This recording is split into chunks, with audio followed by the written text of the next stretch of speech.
Hi friends, welcome back to tech railway. Andhra Pradesh ప్రాంతాల ప్రజలకి railway శాఖ నుండి ఒక గుడ్ న్యూస్ అనేది అందిందని చెప్పుకోవచ్చు. దీపావళి పండుగ సందర్భంగా రెండు తెలుగు రాష్ట్రాలలో కూడా ప్రయాణికుల రద్దీ అనేది విపరీతంగా పెరిగింది. ప్రయాణికులకి రద్దీకి అనుగుణంగా రైల్వే శాఖ ఇప్పటికే కొన్ని ప్రత్యేక రైళ్లని అందుబాటులోకి తీసుకురాగా ప్రస్తుతం విశాఖపట్నం చెర్లపల్లి విశాఖపట్నం మధ్యలో మరో ప్రత్యేక ఎక్స్ప్రెస్ రైలుని అందుబాటులోకి తీసుకురావడం జరిగింది. ఈ రైలుకి ఆంధ్రప్రదేశ్లో అత్యధిక స్టాప్స్ని ఇవ్వడం జరిగింది. ఈ రైలు యొక్క వివరాల్లోకి వెళ్తే ట్రైన్ నెంబర్ 08541 08542 చెర్లపల్లి విశాఖపట్నం చెర్లపల్లి మధ్యలో ఈ బండి మనకి పర్టికులర్ డేట్లలో అందుబాటులో ఉంటుంది. 08541 విశాఖపట్నం చెర్లపల్లి ప్రత్యేక ఎక్స్ప్రెస్ రైలు. ఈ బండి విశాఖపట్నం రైల్వే స్టేషన్ నుండి మనకి అక్టోబర్ 21వ తారీఖున అందుబాటులో ఉంటుంది. విశాఖపట్నం రైల్వే స్టేషన్లో ఈ రైలు సాయంత్రం 5:30 బయలుదేరుతుంది.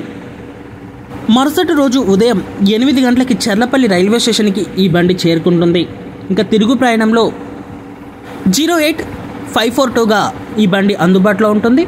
చెర్లపల్లి రైల్వే స్టేషన్ నుండి మనకి అక్టోబర్ 22వ తారీఖున ఈ బండి అందుబాటులో ఉంటుంది. ఈ రైలు చెర్లపల్లిలో మనకి మధ్యాహ్నం 3:30 బయలుదేరుతుంది. విశాఖపట్నానికి మరుసటి రోజు ఉదయం 7 గంటల ప్రాంతంలో చేరుకుంటుంది.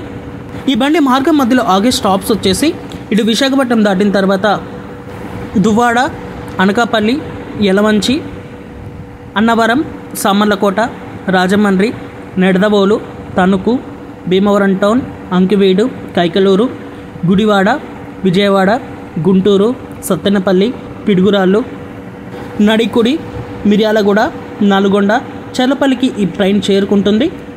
ఈ రైల్లో మనకి జనరల్, స్లీపర్ అలాగే సెకండ్ ఏసీ కోచెస్ అనేవి అందుబాటులో ఉంటాయి. ప్రయాణికులు గమనించగలరు. ఓకే ఫ్రెండ్స్, విశాఖపట్నం చెర్లపల్లి మధ్యలో ఈ ప్రత్యేక రైలుని అందుబాటులోకి తీసుకురావడం మీద మీ అభిప్రాయాన్ని కామెంట్ చేయండి. మరిన్ని మోర్ రైల్వే అప్డేట్స్ కోసం మన ఛానల్ని ఫాలో అవ్వండి. Thank you for watching. Nice day.